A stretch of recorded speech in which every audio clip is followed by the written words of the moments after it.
And we've got 4 speakers today who are going to talk to us about where we are. We know where the mayor is right now, but we're going to find out where everybody else is and where the economy is and where our cities and towns are. First of all, we'd like to thank our sponsors, Community Credit Union, who and Dr. Nick will be up in a few moments to say a few words. And the other gold sponsor is Morris Architects, and I'll also be your MC for the early part of this. Silver sponsors are Cataldo Ambulance, the Eulis Brothers, Way Pat, and Groom Construction. Our bronze sponsor is the Law Office of Eddie Stockwell, over here. I did want to recognize a couple of people who are here today. Brendan Crichton, our senator. And also Norman Abbott from Congressman Moulton's office. I'm going to say that fast. All right. Now I'd like to introduce Dr. Nick Serentopoulos, who is the president and CEO of Community Credit Union, to come up and say a few words.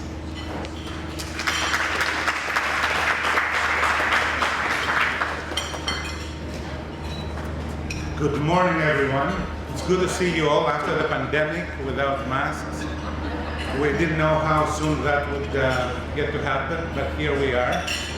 And especially good to see you because over the years we've forged very strong relationships in business and in the community.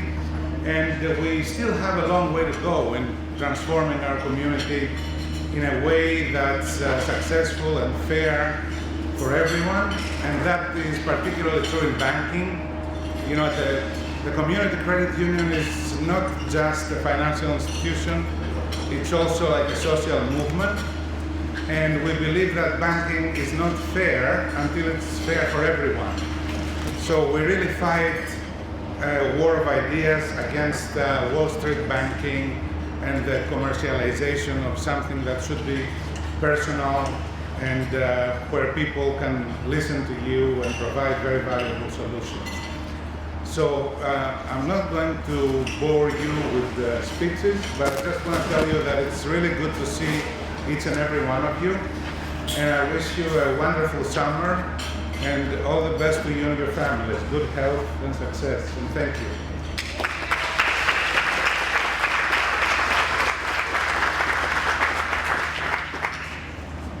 Thank you.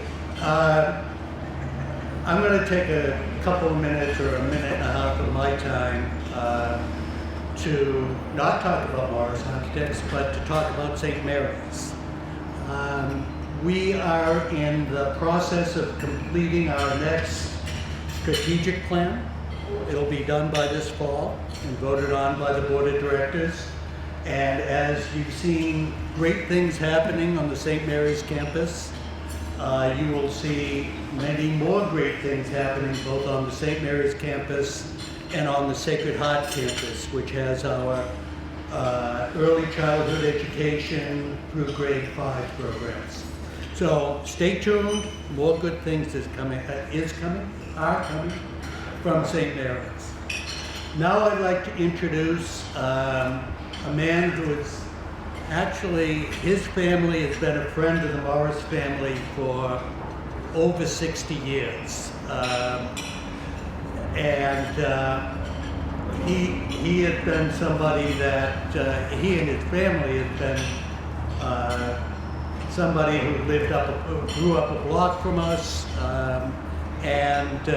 My father was a great golfing partner with his dad, and there's a lot of interactions between the two families. Tom McGee has been a state rep from '95 to 2002. a state senator representing Lynn from 2001 to 2018, the mayor elected in 2017. He's a graduate of University of Lowell School of Law, and he was the former chairman of the Joint Committee on Transportation. And now, without further ado, Mayor Tom McGee.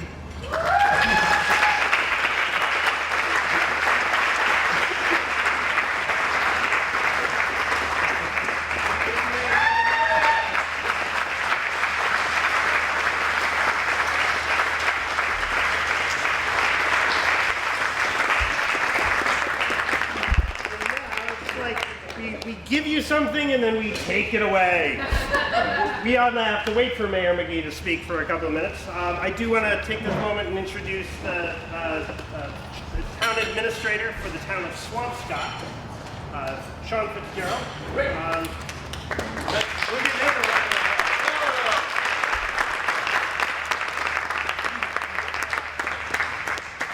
So I'd rather hear Mayor McGee speak. If anybody wants to applaud longer, maybe we can get him up. I really want to thank Nick. It's important for us to really think about community. Community banks really are the lifeblood of our economy. I've always appreciated Dr. Nick's commitment to community, and I think it's reflected in really Mayor McGee's leadership. I want to begin by just thanking Mayor McGee. We've just gotten through the worst 18 months that I think any of us could ever imagine. When I think of Mayor McGee, frankly, I think of commitment to people. During the darkest hours of COVID, Mayor McGee would shoulder us as municipal leaders. I personally went over to Lynn to get my COVID vaccination, and it's the mayor's leadership that really helped, frankly, save our region and save so many lives. Those acts of commitment to public service, these have been really difficult months, and I'm proud of the mayor's leadership and, frankly, the partnership that we have. I want to thank Tony Bartletta as well. Tony opened up the town of Nahant to citizens from Swampscott to get vaccinated, and it's that type of partnership that really, I think, builds community and helps us sustain all these wonderful things that we have in the region. By the way, we're here at the Tedesco Country Club. That was a ship that was sailing to Portland, Maine from Spain, and tragically sunk off the coast of Swampscott.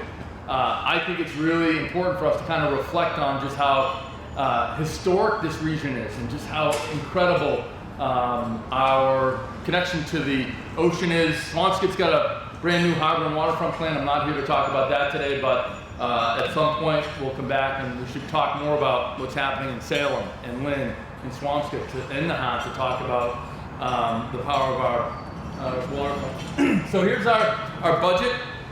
Over the last 3 years, we've actually worked hard to stem the growth of the budget. You can see that Swampscott had a little bit of a problem. In FY17, our budget went up by 7%, 15, 4%. We like to spend money. We've, over the last 4 years, stemmed that growth. Our budget growth has historically been low at 0.3%, 1.7, 2%, 1.9, and 2%. We're trying to become much more focused on managing our budget and balancing the growth of the town budget. We've implemented zero-based budgeting. We've kept focus on how to be careful, how to use our limited dollars wisely. We've made strategic investments to help support a number of initiatives that frankly, were under budgeted over the last few years.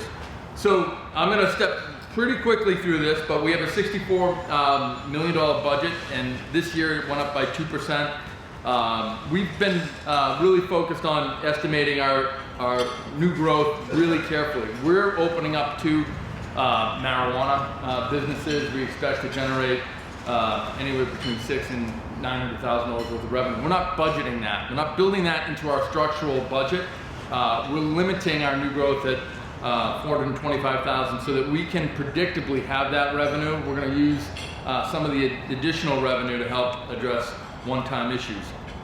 Our town and school budget reflect a balance between 60% of the schools and 40% for towns. We do share a human resources director. We share a diversity, equity, inclusion officer that we supported this year for the first time, and we have a shared facilities function. We've made key investments in facilities to really support that maintenance. Our building operational costs continue to escalate, and we want to make sure that we're getting the best value of a lot of those dollars. We collaborate really well with our school team. The schools are always pressing for more. It's a complicated reality that, you know, our 21st century education program is evolving, and we want to be innovative. We have a blue ribbon on our high school. We have a commitment to excellence, but we want to make sure that we're balancing that with a commitment to be inclusive and to be a community that really welcomes everybody. Swampscott is hard to get to, and it's hard to get through at times, but that does not mean that we don't have a commitment to really drive efforts to be more inclusive. When we look at our senior center, we've increased our senior center funding over the last 3 years by 180% or $111,000. We're getting older as a community.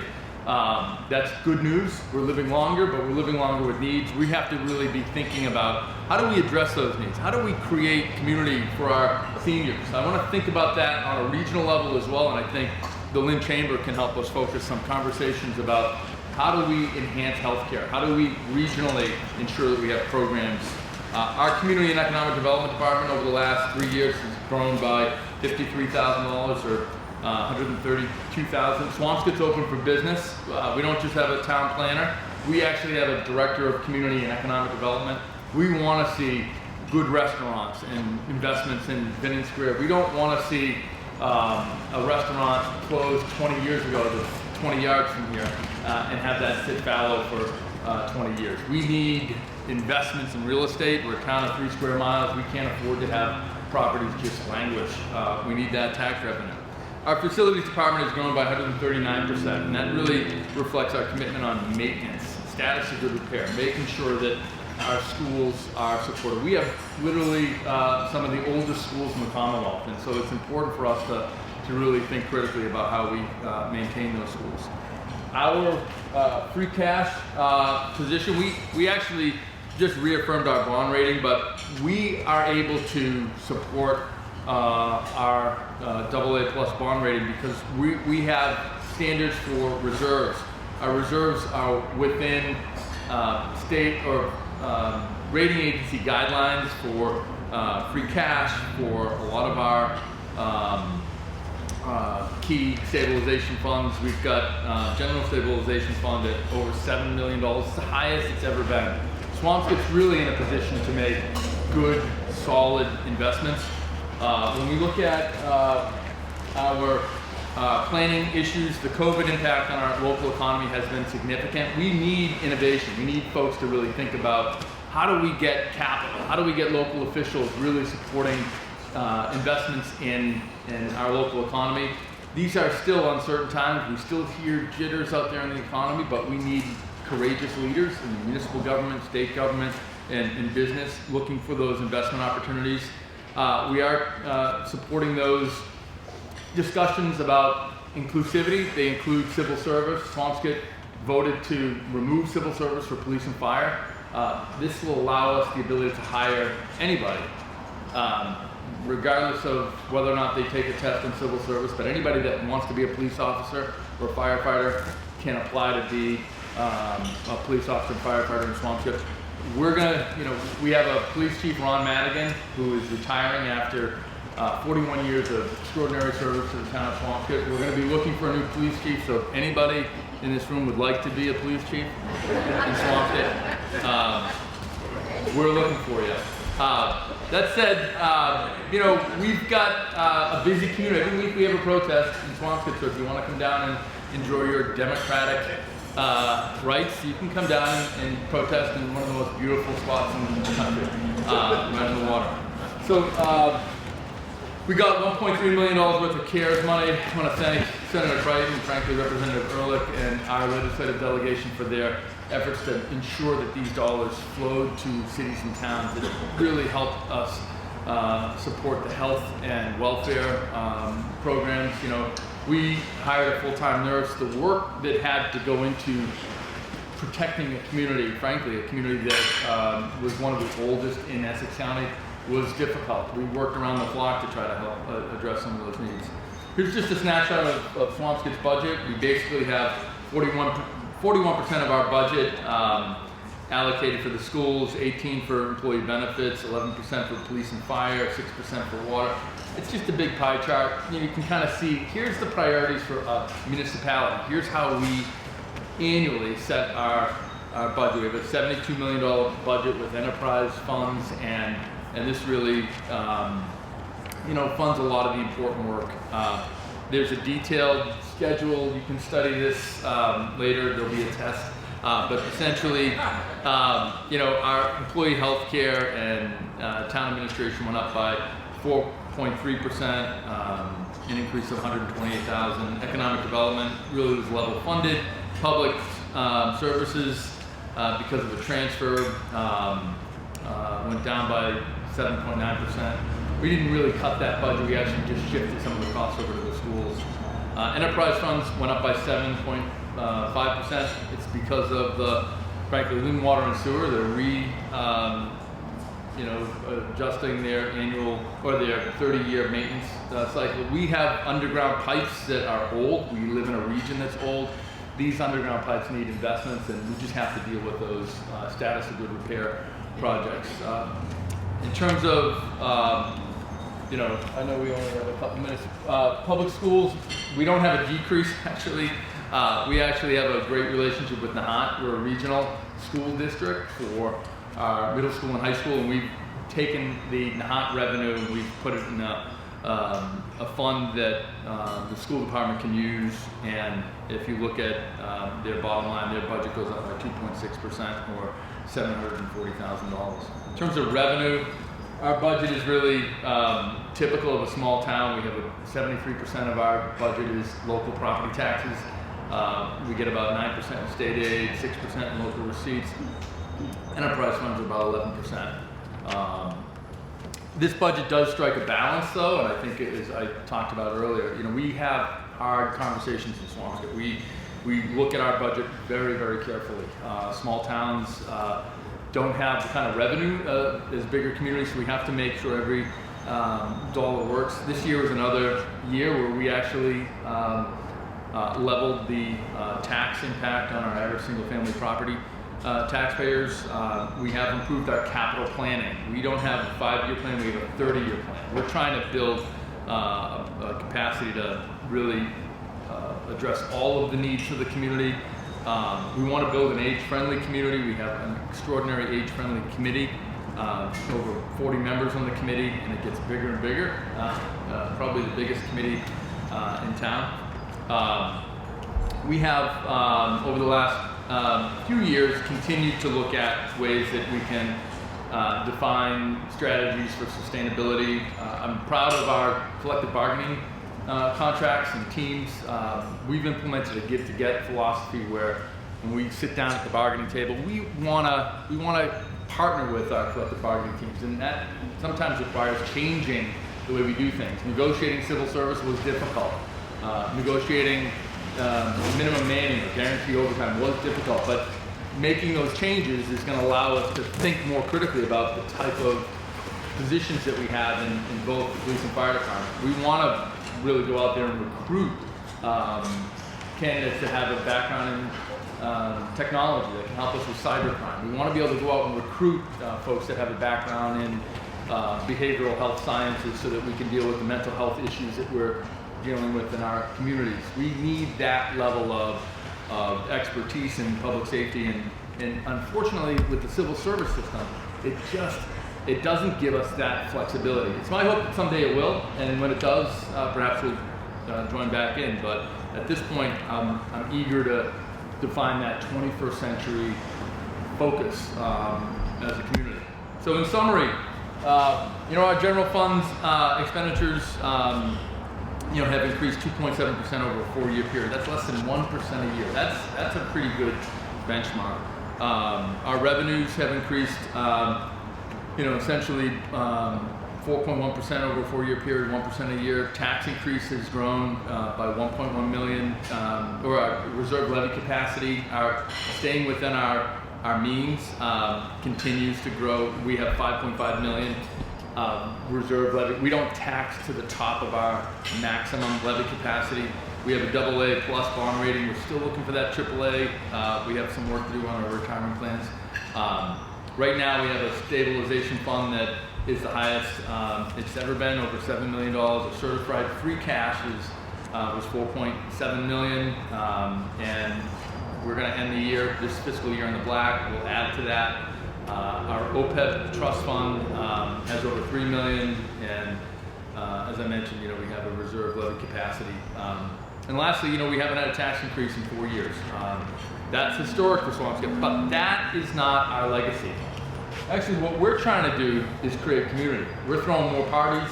Last week we had a first Juneteenth celebration. It was awesome. We have Medco students, and we want folks to understand that Swampscott is a community that likes to throw parties and we like to celebrate things. We had our first, second annual Pride celebration. These are really fun events, and it's my hope next year, frankly, the Chamber can enjoy us for a few parties. I think everybody should be able to put on a Hawaiian shirt and relax and just celebrate the fact that we live in an awesome region. Last week we had our first ice cream social for our seniors. We have one of the highest vaccination rates for our seniors. Number of events coming up. We have a Swamptoberfest in September, Bentwater Fest in July, Diversity Festival in October. History Festival is in the plans, and Porch Fest, which is sponsored by Reach Arts, is also being planned. That's where people walk from porches to porches throughout the community, listen to people play music, and get out there and just have neighborhoods that are alive and fun. I'm going to go back to just this chart. It should have been sequenced a little differently. But this is just graphically, you can kind of see, this is our behavior before 2017, where you can see it just going up and up and up, where we have one of the highest average single-family tax bills in Massachusetts. Here's where we actually started thinking more carefully about our budgets. And our average single-family tax bill has really balanced out. It's still high, but it reflects a lot of difficult decisions that allows us, frankly, to have more parties, allows us to invest in ways that, frankly, help define our legacy. Our legacy is not low taxes or look at this, we can manage budgets. That's not a really complicated, it's complicated, but it's not as hard as creating community. How do you untap the waterfront in Swampscott so that we can use that resource area to celebrate a sense of community? How do you really create a sense that this is a community in this generation that really gets the importance of community in an age where we're all stuck to our tablets, in an age where we're all feeling more lonely, more isolated? We have a role to play as leaders to really untap that potential. Lastly, I want to thank the Chamber. I want to thank folks that are really out there looking to build community, and frankly, I'd love to have an event, in Swampscott every year where we can talk about some of the things. I did want to suggest at some point, Nahant's got a new police chief, Marblehead's got a new police chief, Lynn's got a relatively new police chief. I'm going to have a new police chief. We should have a meeting with our police chiefs and talk about what's it like to kind of build a 21st century police department in this region. We've got a lot of new leaders, and I think that would be an exciting opportunity. With that, thank you all very much, and let's continue on with the morning.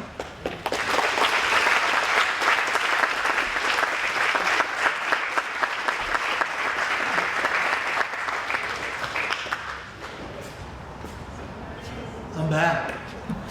I wanted to introduce the Executive Director of the Lynn Economic Development and Industrialization Committee, if I've got that right. The EDIC is the easiest way to remember it. An old friend of the Chamber, Jim Cowdell.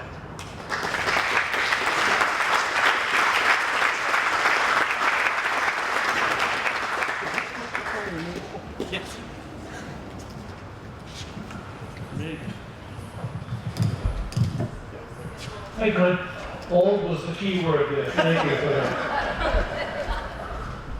Okay, so Colin asked me to take a quick look back and then look forward. When we look back at 2020, what a year, right? I have never seen anything that impacted the business community like COVID did. You'd have to go back to the Great Depression to see something so impactful. The mayor told me right from the very beginning, look under every rock, look for every resource available to help the business community, and that's what we did. And so we're really proud. When we reached out to the business community, businesses did not need loans. They needed grants to pay their bills. And so EDIC committed $318,000 in grants. The feds, $1.7 million in grants. We chased down an attorney general grant, small grants, still $45,000. And the Commonwealth was $6.7 million in grants. And what that translated to, Lynn businesses received $8.8 million in grants. And that's almost 600 businesses. And that doesn't include the PPP program through the SBA, which was another 600 businesses. And it was very important when we sat down with the mayor. It was his suggestion to come up with a scorecard, and that enabled us, out of the businesses that we helped, 82% were female minority businesses. We were very proud of it.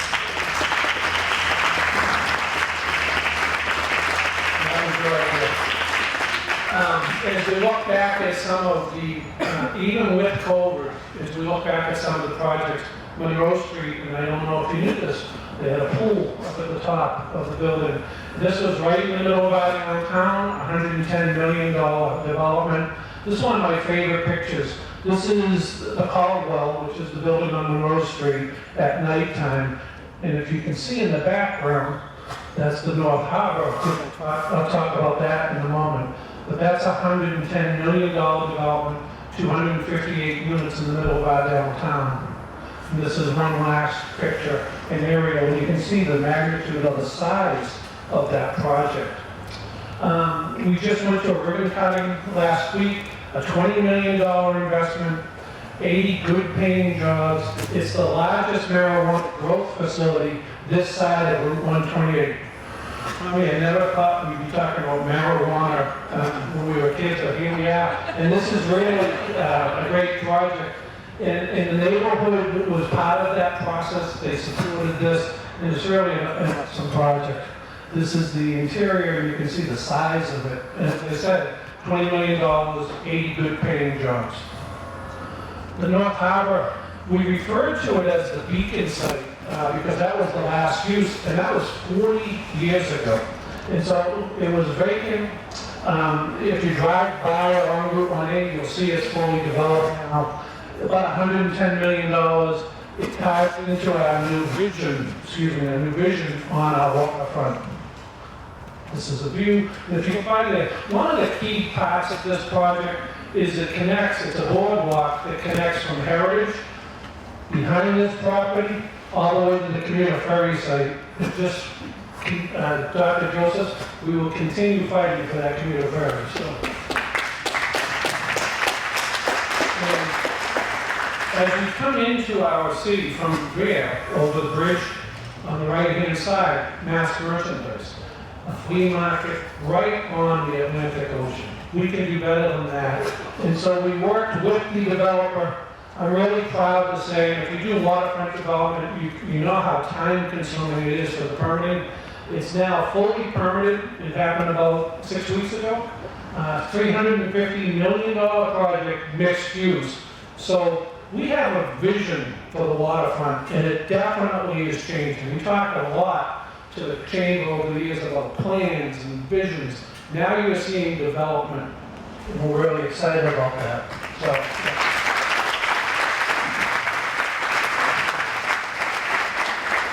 So the hospital on Linfield Street has been sold from Partners to Dave Solimini. I can't really see it. This is, Linfield Street's there. There'll be 3 buildings. It'll be affordable housing for 159 seniors. We're really happy about that. And then in the rear, there's a large parking lot. I'm actually in a butter. This will be 26 single-family homes for 55 and over. And that's what the neighborhood wanted, so we're really happy about that. Aaron Clausen, where are you? Aaron, raise your hand. He's the city planner. He is creating an overlay district. He'll be presenting that to the council. I think it sits down next month. It'll be heard in August. So that overlay district that he worked really hard on will allow this project to take place. So Aaron, thank you very much. And then finally, when you look at our waterfront, and I met with the mayor his first week in office, and he talked about the vision of the waterfront. He said it's critical not just to develop mixed use, but to come up with green space so people can come from all over, not Lynn, but all over. We have a landfill. So right here, 30 acres, when I was a kid, the city's dump would be brought here. That landfill, under Mayor McGee's leadership, is going to be transformed into a regional park.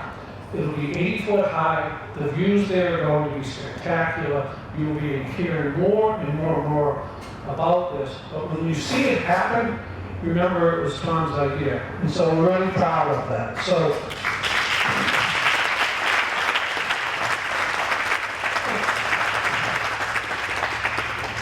I think that's it. I want to introduce Tom, and I want to say a couple of things. Number one, his staff is here today. I don't get a chance to see all of them at this type of event. They have been professional. They've been awesome to work with, and I want to publicly thank Mayor McGee's staff. So thank you.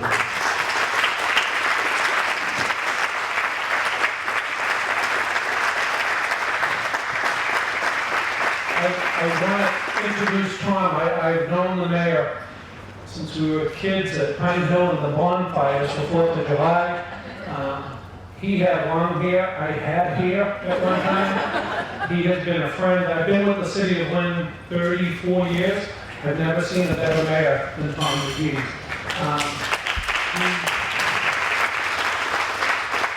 He took over when the city was in financial crisis. Last night, the city passed a budget, $28 million in a reserve account. So he's turned the city around.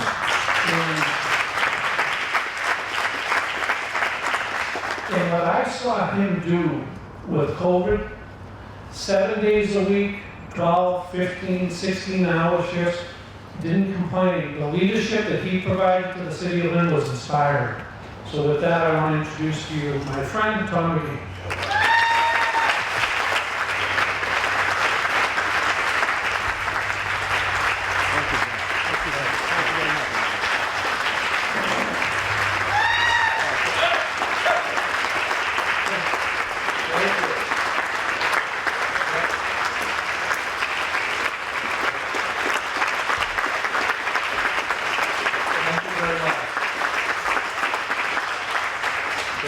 Thank you, and thank you for those kind words, Jim. And it's been an honor and a pleasure to work with a lot of the team is here. My wife and daughter are here, Catherine and Maria, and my son is couldn't make it, but he's here with us in spirit for sure. They understand the challenges we face, and Sean and Tony, you've been great partners through this, and we've been able to. I know the chamber understands this, but the mayors, the town administrators in this region came together in an unbelievable way to face this challenge, and we really learned about strong leadership from every one of those leaders in every community that got a lot of pushback on decisions that were made, but I can tell you to a person they were amazing to work with and made the right decisions to keep our community safe and to move us forward. So I want to thank the work that Tony and Sean have done together with all of us. And Glenn, thank you. Great, bring a round of applause. And I want to thank Glenn for, yes, we were around the corner, Pine Hill, Pine Road. Lodge Road. Lodge Road and Pine Road, right around the corner, and we've known each other a long time. Thanks for those kind words. And for my staff, again, for Megan and Robin, and Keisha, and Mariama, and Mike, who take the calls, do the work, make me look good. Thank you for everything you do. They're the 24/7 staff that I have. A little bit of time here that I want to, there's probably a lot of things I want to say, so bear with me a little bit, but reflecting on the last 3.5 years in the reality of spending 27 years in public service, committed to a community I love. It's an opportunity to, I think, lay out where we're at and where we're going. So, again, good morning, and thank you for inviting me to participate in the Great Inland Chamber of Commerce State of the Region breakfast. It's great to be back with you all in person, and I know Senator Crichton was here, and I want to recognize him as well, but it's great to be with all of you here today. I want to thank the staff of the Great Inland Chamber of Commerce for all the work you do in preparing for this event. Couldn't be in a more spectacular location. Colin, I don't know what time our tea times are, but it's beautiful, 10:30. And for hosting us here at the Tedesco Country Club. This will be my last State of the Region address as mayor, and I'd like to take some time to share where Lynn was when I took office 3.5 years ago, where we are now, and I think what we see on the horizon, which is bright. Coming into office in 2018, I knew there were significant financial issues that needed to be addressed, and getting Lynn back on the path to stable financial footing was my #1 priority. Once we understood the full reality of our situation, I worked with our department heads, the city council, and state officials to take necessary steps in order to get approval to borrow $14 million, that was 3.5 years ago, in funding from the state that will allow us to quickly right the ship, and that was to borrow money for our operating budget, which is pretty unheard of. Part of the immediate solution was hiring a full-time chief financial officer, who's here with us, Mike Bertino, implementing a robust and collaborative multi-month budget process. We began steadily and responsibly to build back the depleted staffing levels to align with the present needs of a city our size, including our public safety forces. In the time that I've been mayor, we've hired 78 new police officers, 26 new firefighters since 2018. Strategic and equitable hiring across departments has been a focus of my administration in order to improve and deliver quality municipal services. Under my administration, the city's total revenue accounts have improved from reserve accounts, and Jim spoke to this, from probably less than $1 million in 2018 to just about $28 million available in 2021. Again, those are reserve accounts. This includes the annual reserve fund in the operating budget, the capital stabilization fund, the rainy day fund, statutory supplemental reserve fund, free cash, and also our health insurance trust fund. We continue to maintain the snow and ice budget to a realistic average, fully fund our net school spending requirements for education, correctly budget the city's share of health insurance costs based on projected 100% utilization. We fund our own health insurance. We have also directed more funding to quality of life programs, sidewalk replacements, street light and traffic light repairs, transportation and park improvements. We've added 60 new vehicles to the City of Lynn fleet in the last 4 years, many of which are considered fuel efficient, since we have become a designated green community. Because of the city's careful fiscal planning over the past 3 years, that I was able to present a balanced budget for 2022 for $407 million, which was approved last night by the council, which we're very happy about that. We withstood interim local and state revenue losses, maintained full employment during the height of the pandemic, which I'm also very proud of. And I'm proud of the work that all the employees did to get us through this. Because of this planning over the past 3 years, we've been able to move forward. Each year, fiscal stability, responsible spending of taxpayer dollars, and Sean talked about this, taking advantage of savings through efficiencies and grant funding, fostering smart and equitable economic growth, and ensuring access to municipal government services has been at the forefront of building each budget over the last 4 years. What this past year has highlighted, and everyone in this room understands that, is the changes that can happen overnight. So we need to plan annually, and important to sustain investments for today and for tomorrow, no matter what that brings. The city's improved financial journey over the last 3 years, and again, Sean talked about the great bond rating that Swampscott has. We were in a negative, A- negative when I came in. But the last 3 years, recent Standard & Poor's global bond rating upgraded us to an A with a positive outlook, which is a substantial step forward if people don't understand that. On the horizon is building a new Pickering Middle School. The city was recently accepted into the School Building Authority's eligibility phase. We're working on that. Our students in Lynn deserve the most state-of-the-art educational facilities. We all struggle to make sure the schools are available. We're on the right financial footing with the work of our team to provide a new school to our students and teachers in the near future. We're finalizing the committee members and that hopefully the next step is to get into the feasibility study later this year. The American Rescue Plan will give the City of Lynn approximately $70 million in emergency funding to provide the relief and assistance to those impacted by COVID-19, and we'll continue to work with, as Jim did, and we did as a city, on supporting the businesses. The priorities set forth in the response to the money should synthesize with the concerns of the people and the needs of the city with public input, which we'll be working on. This past year provided us an opportunity to reflect and act upon issues of racial and social justice after the tragic murders of George Floyd and Breonna Taylor. The city took the first steps at budgetary commitments for ending systematic racism and promoting equity and inclusion across various sectors last year by including a $25,000 equity inclusion fund in our 21 budget. And in June of 21, the Lynn Board of Health in June of 2020, the Lynn Board of Health declared racism a public health emergency. The result of that commitment included the hiring of the city's first diversity, equity, inclusion officer. Faustina is here with us today. Great to have her with us. And she's doing a great job already. Also, with strong support and discussions with the Lynn Police Union, we implemented body-worn cameras in the Lynn Police Department, and those are actually in place and being worked. They're on the street today. The fiscal 22 budget includes $500,000 to ongoing work on an all-Lynn emergency response team initiative called Alert. My team and I have been meeting regularly with the Lynn Racial Justice Coalition, discussing and advancing many social topics this year. That partnership has taught me a lot, and it has improved our community in many ways. Though we still have quite a way to go before justice for all is reached, and many details need to be worked out on this Alert program. It's a line item in the mayor's budget, and it's a commitment to work forward on those efforts, so we're going to continue on that. The goal of this program is to improve public safety for all residents with a focus on improving the relationship between emergency providers and the vulnerable populations in all our communities, but specifically in Lynn, we have a huge need that need those services but are currently wary of seeking help. This year we partnered with the Lynn Racial Justice Coalition to have Northeastern students conduct a report on models from around the country.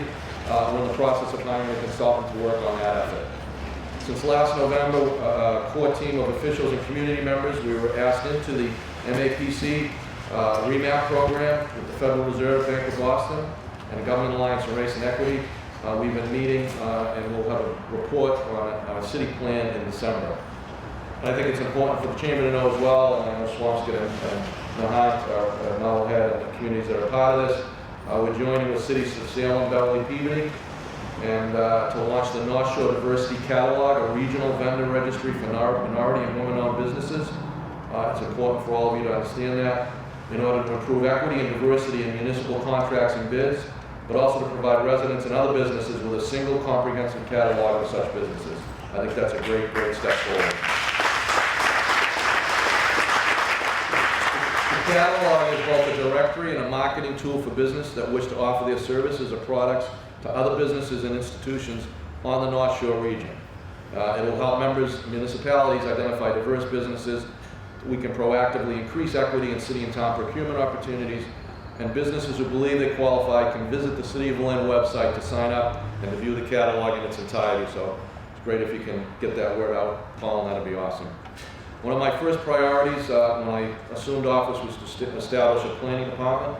It was a glaring hole in our operation. Many of you understood and knew that. With the support from the business community, we worked to secure funding in 2019 from EDIC, the Bob Foundation, Eastern Bank Foundation, and the Gerondalis Foundation for a 3-year period to jumpstart that process. Thanks to that funding, we have since brought on, and Aaron is here, he's doing an amazing job, our principal planner, Aaron Clausen, and our associate planner, Lauren Drago. They're both an amazing team. Last month, the council approved an establishment of an office of planning department via an ordinance, so that now is a permanent city department in the community. That's great. We also including those positions as an option cultural planner, and we'll be announcing that new person by the end of the week, and it's an opportunity for all of you to get to know that person as well and work with them. We've got a great team, and we're moving forward. The planning team's worked incredibly hard over the last year to carry out a number of projects, secure grants. Jim alluded to some of those, or talked about some of them. Through a partnership with Lynn Main Streets, we established streeteries and shared space for outdoor dining for local restaurants, which has been a success. We'll continue to work on that. The Lynn-stallation, a public art project. Hopefully you're all aware of that. We're at the final stages to commission a compelling signature art piece for the corner of Mount Vernon and Exchange Street. That's exciting, exciting news. This has been a product of the partnership between the city, the Downtown Lynn Cultural District, the Lynn Public Arts Commission, and the MAPC. That is down to five choices, and we're working with the public to determine what that final installation will look like. Exciting to see that happen very soon. The planning department also established a new website. This is also important, I think, to all the businesses. Information on respective planning projects which are ongoing or have been completed in the city of Lynn. It's really great to see that in one place. Lauren Drago's worked really hard to put that together, and it's up and running. It allows residents and stakeholders to engage the Lynn planning moving forward. I would encourage you all to register for the page. It's linnincommon.com to stay updated on the exciting planning projects happening in the city. Again, I said Aaron and Lauren have been great working with Jim and our other department heads. We work weekly to get together and talk about economic development opportunities. I'm going to talk a little bit about infrastructure improvements. That's been a priority of my administration. Since 2018, we've put close to 11.5 miles of new roadway in the city, working with Chapter 90 dollars and dollars we're spending locally. We've invested $1.7 million in local funding for design of significant street infrastructure improvement projects. This is important to the businesses as much as the people who live in our community. That $1.7 million has and will unlock our ability to access $63 million in state and federal funding for the reconstruction of the following projects: complete streets projects and transportation improvement projects. Those are the TIP projects: Western Ave, Essex Street, Olympia Square, Lower Washington Street that's happening now, Blossom Street. Many things are happening. So I'm going to identify a few of those. The Broadway, Jenna Street, Wyoming Square program, the 2024 TIP, $6 million investment, complete reconstruction on that. We're designing and engineering Essex Street, a $17 million complete reconstruction of Essex Street from Rockaway Street to Easton Ave. Probably hasn't been done in my lifetime. That'll be completely rebuilt. Sidewalks and all of the underground, so that we're not going to be tearing it up in 2 years. All of the utilities work will be done, and that work will be completed. That'll be and the same is happening on Western Avenue. Again, one of the strong, really important roadways in our community that connects us from Salem to Boston. It's important for this region.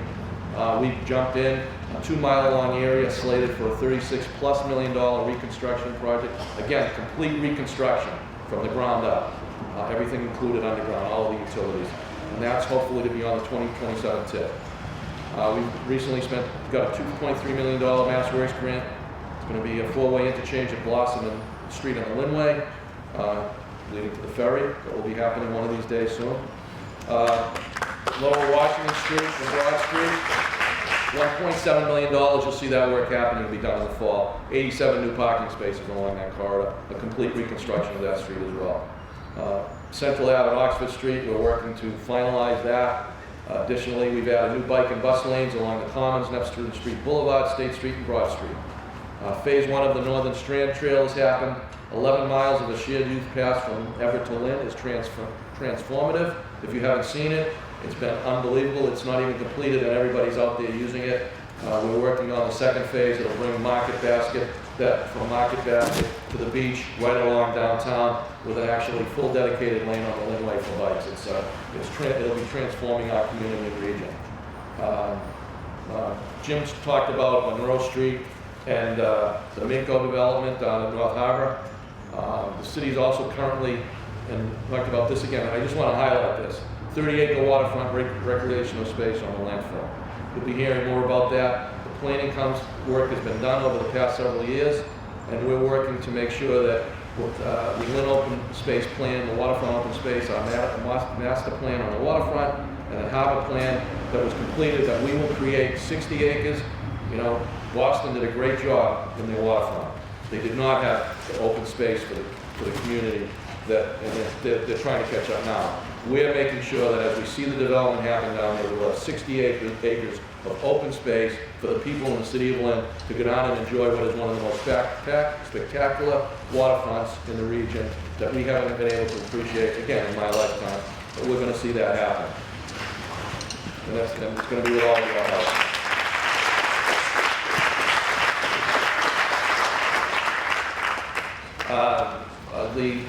The housing production plan's been talked about at length. It's been a lot of hard work. I think it's an important piece of what we need to do moving forward. And we're looking forward to the council approving that so all of us can continue to talk about what is the right balanced plan for us to create opportunity in our community. That plan talks about it. The policy will be created off of that plan with input from everyone in this room as well as in the community. It was a very robust and open process. Jim talked about the Union Hospital site, exciting that that's going on. Finally, I'd like to get into a little bit of transportation because I think that really is, as you know, my passion, but more importantly, Colin, you know how important it is to what we talk about. The Chamber has been very supportive of what we do. And the commuter rail and making that a regional rail system electrified is a transformative opportunity, not only for Lynn, for Swampscott, all the way up to Newburyport, for Salem. That electrification will provide affordable, reliable, frequent transportation. It's the kind of investment in rapid transit we haven't seen since the 1940s. We're going to make it happen, and it's going to be with all of your help. We need to make that happen. And I just want to say that, and I want to thank everyone as we went through this past year. Our workforce, student and educators have had to learn how to educate in a different way, remotely. We went from full operation in the city of Lynn to remote in a week. I can't thank the workers enough that made that happen so we can continue to provide service to our community. And you know, the challenges that we faced, I could talk for hours on what it was, but we couldn't have done it without everybody coming together. The economic development team came up with the dollars to really make those investments. Our partnership with local, state, and federal level to support these needs was unprecedented. But more importantly, the business community and people in our community stepped up. People didn't step back in Lynn, they stepped up and really made sure that we were going to get through this together, and the business community was a part of that. And we see the light at the end of the tunnel. And I'm almost finished. I see just I know I've gone on a little bit, over a couple minutes. I do want to speak to what's going on in terms of our vaccinations and why we had over the last 2 weeks 0 new cases over 2 different days, single digits. Earlier this year, we were looking at 200 cases a day in the city of Lynn. We were devastated by this pandemic, but because of the hard work that went on between the Lynn Community Health Center, the Department of Health, Michelle Damaris, the Department of Health Director is here. We have worked to get past this, and as of last Wednesday, we have 59% of Lynn residents are fully have their first shot. 51% are fully vaccinated, and that's because of that partnership. We've done 77,425 vaccine shots that were administered with this partnership. 36,862 have been fully vaccinated at the Lynn Tech Fieldhouse. And if you take into account the 0 to 12-year-olds they're included in the full numbers, that aren't yet eligible, you know, we're closer to 70% first vaccinations and closer to 60% fully vaccinated in the city if you take out those that aren't yet eligible for the vaccinations. So that's an amazing operation.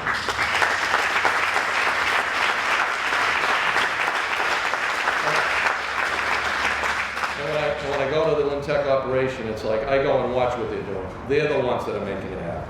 Those people, the firefighters, the nurses, the people the volunteers that came together and made sure that that operation was the best operation in the state, and I want to thank them all for that work.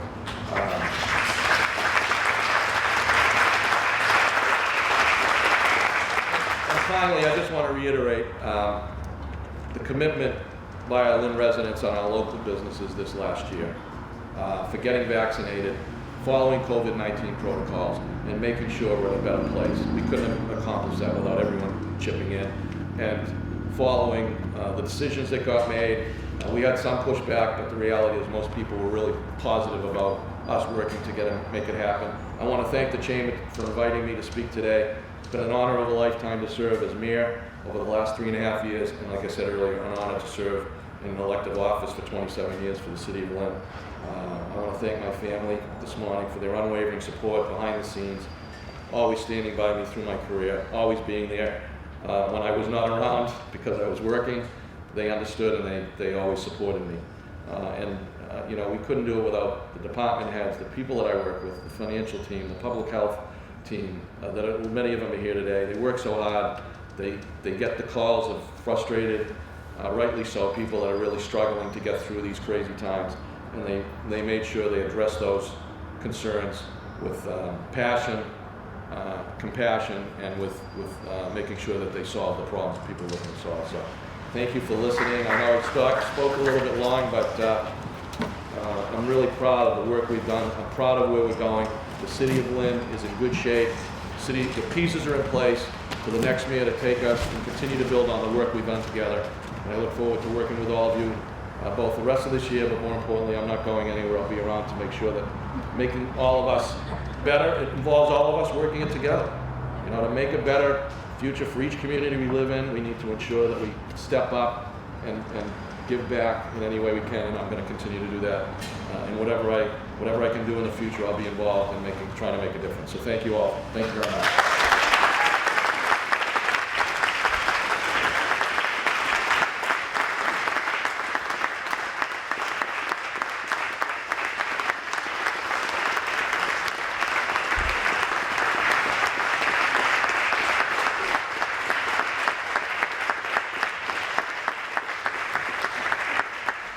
Thank you, Mayor. Our final speaker today has got a lot to live up to. Tony Barletta.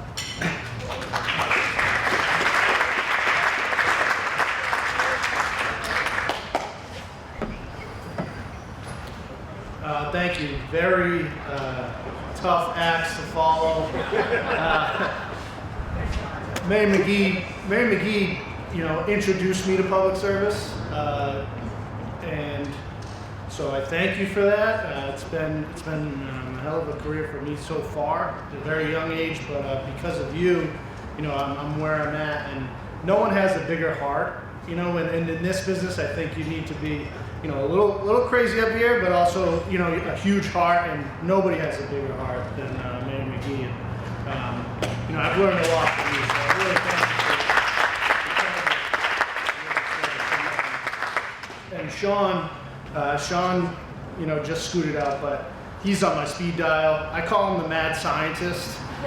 He like gets so into the weeds on stuff, and he's such a great asset to me. And honestly, no man or woman really can have success without, you know, support and help. And without you guys and the partnership, Nahant wouldn't have had the success that we've had in the last couple of years, and neither would I. So really appreciate, you know, learning from you guys. And but yeah, coming after, speaking after you guys is tough act to follow. But I also, you know, had the excuse to be brief, so we can get out of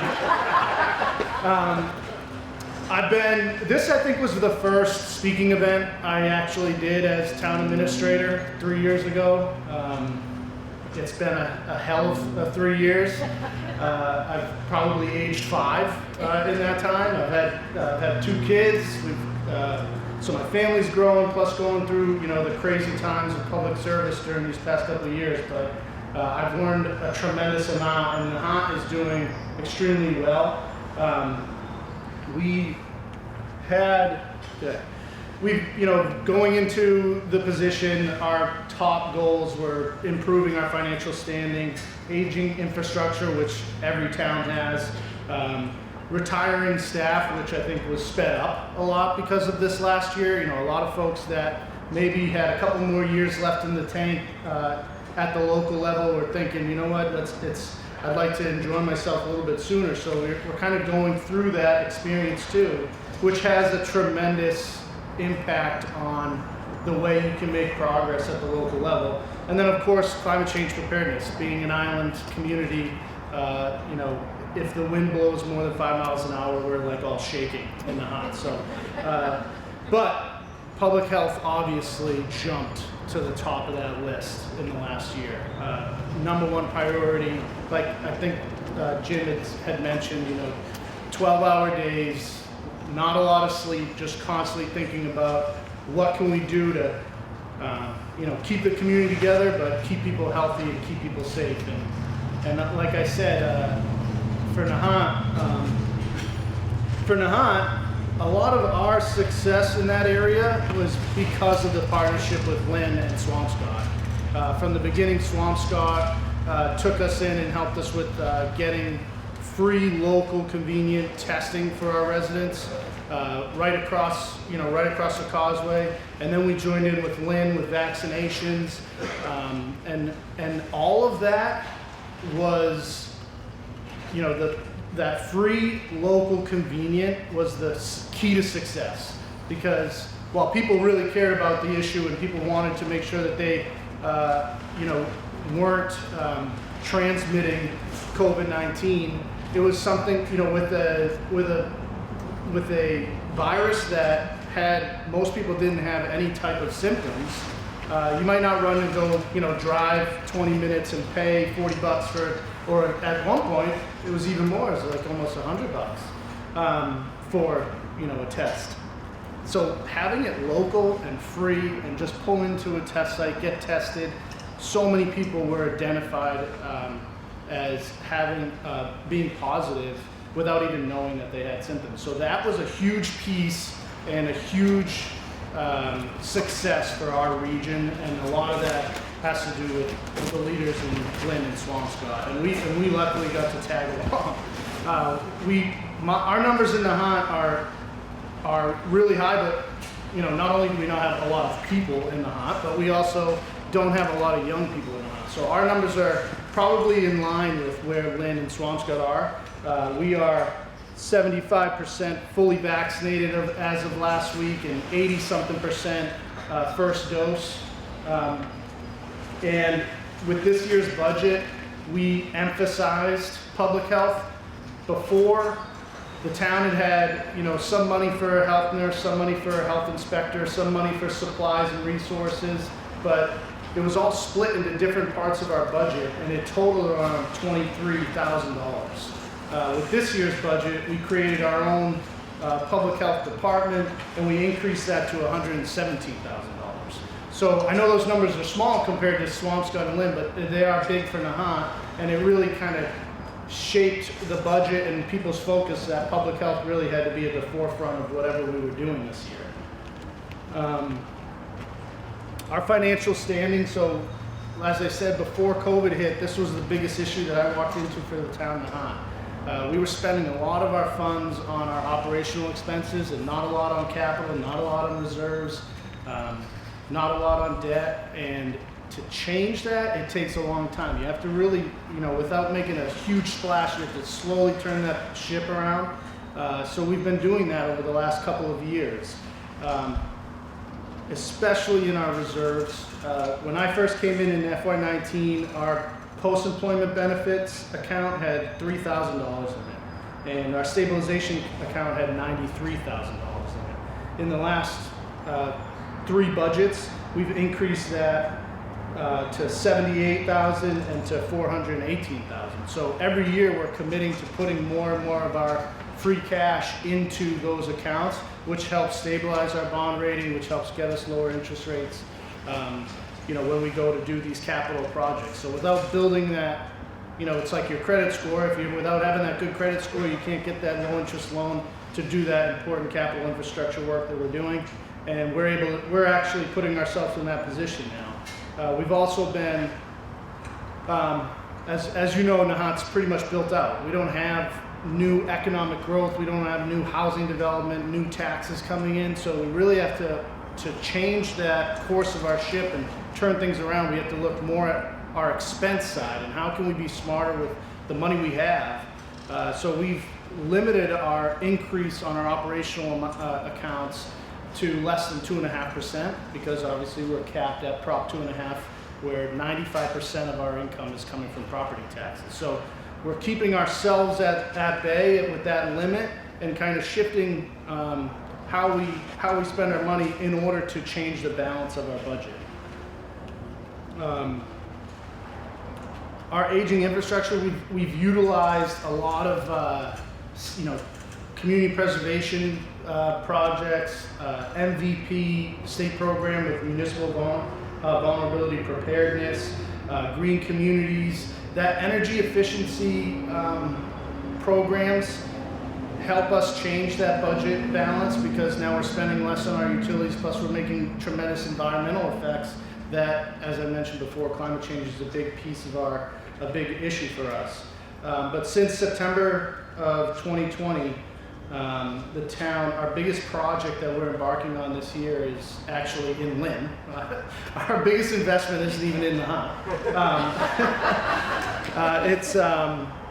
It's $8.7 million has been approved for sewer borrowing. So our sewer main, force main, goes under the Lynnway to Lynn Water Sewer, and we've experienced almost $2 million in breaks in the last couple of years.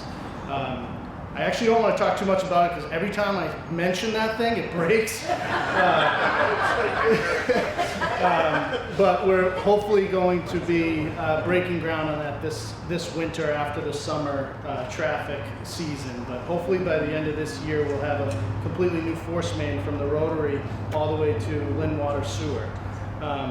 Since 2011, we've utilized the MWRA 0% interest loan program to the tune of $1.1 million to make improvements to our water infrastructure.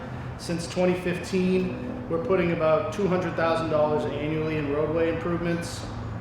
As I mentioned, we utilized the Green Communities program in 2020 to purchase and convert our streetlights to LEDs, saving the town anywhere from $40,000 to $45,000 annually on electricity bills.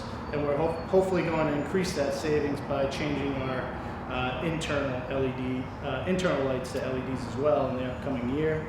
And since 2019, and especially this past year, town meeting had basically 2 years worth of CPC projects voted on because of COVID. Our town meeting the previous year was really trimmed down. So this past year, and since 2019, $1.37 million in CPC funding for our historical buildings, for recreational facilities, and for ADA improvements. As I meant, I'll contradict myself right out of the gate with lack of development and housing development. For the first time in years, the town is actually going to be developing some new residential property. We have 12 military homes, single family, 1-story, 2x3 construction homes that the town purchased years ago, and has this debt on our account. We want to get rid of that debt, pay it off by selling these properties and creating new tax revenue. So just this past town meeting, the town approved to subdivide these lots. It's actually one big lot, so we're going to subdivide them into 12 lots. We put a 25% floor area ratio on as a deed restriction on these, so that they fall in line with the neighborhood feel of the surrounding community there. And we'll be demolishing the existing lots and selling them as open lots. We go through a Chapter 30B procurement process on that. So I can't help anybody get one of those properties in advance. It'll go through a public bid, but this project's going to allow us to, pay off that debt when we purchase the property, plus build new tax base, plus reform a neighborhood, which is something that the town of Nahant hasn't experienced in years. As I mentioned, retiring staff. The other challenge that I've come across in the last 3 years is town accountant just retired after 26 years. My police chief is retiring in July after 30 years. My fire chief is retiring next week after 33 years. my Council on Aging director is retiring later this year after 13 years. That's like over 100 years of institutional knowledge out the door. And I've actually hired a new treasurer collector and a new DPW superintendent. So, you know, 6 of the 9 department director positions changed over in the last 3 years, and that has a tremendous impact on, as I mentioned, you know, getting things done at the municipal level, because all that institutional knowledge goes out the door. You have training, learning the system, plus myself, you know, over the last 3 years too. But with that brings in this opportunity for new ideas for the next generation to kind of take over the community and drive it forward. So we've been lucky to replace those folks with extremely talented candidates, and all of them, you know, have such a love and commitment for the community that they've stuck around and helped train, overlap and train. So we're doing a lot in that regard as well. Climate change preparedness. So in March of 2018, the town experienced $2.4 million in storm damage.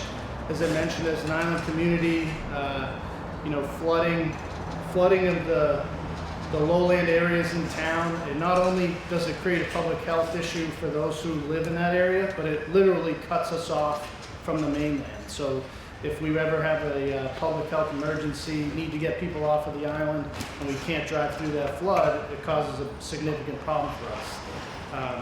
Our beaches are eroding, our coastal banks are falling apart, and we're utilizing that FEMA funding over the last couple of years to rebuild those in a way that's going to, you know, provide resiliency for the upcoming storms. We're utilizing the Municipal Vulnerability Preparedness MVP program from the state. We were designated in 2019, and we are in the design phases now of a Short Beach Dune Renourishment Project, 40 Steps Beach Coastal Bank Renourishment Project, and Willow Road Revetment Rehabilitation Project. We're in the design phases for all those. So those are all big projects that we're trying to get done over the next few years as well. That's the last slide I have. The only I forgot to add to this is, as many of you guys know in this room, the traveling wall that heals was at Fraser Field not that long ago. The town of Nahant's going to be hosting that July 14th to the 18th. And I wanted to mention that because it's an awesome opportunity to get folks into Nahant, experience the wall, experience the town, spend the day, and I just hope you all consider coming, and thank you for having me.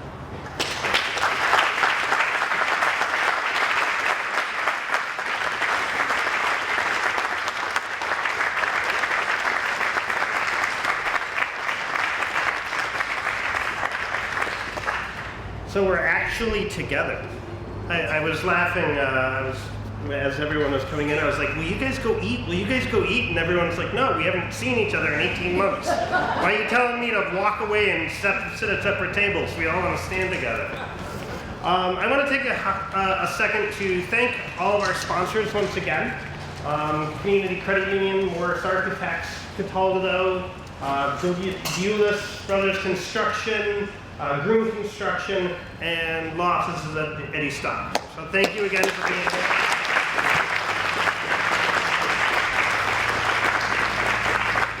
I'd also like to thank our board of directors.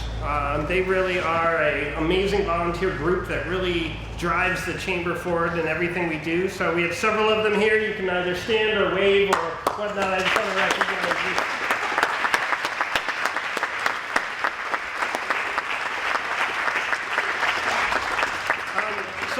I want to open the floor. If there are any questions for some of our municipal leaders, I'm happy to take those at this time, but we certainly don't need to. But if there are questions for the room, I'd like to open that to the business community.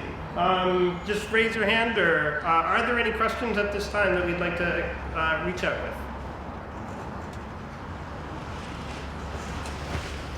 All right.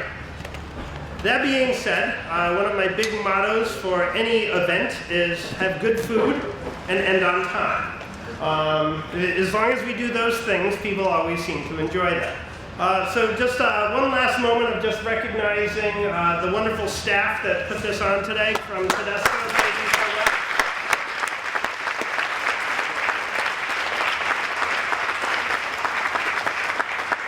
And with that, grab a coffee to go and keep an eye out for some awesome upcoming events with the Chamber, and we'll see you guys again.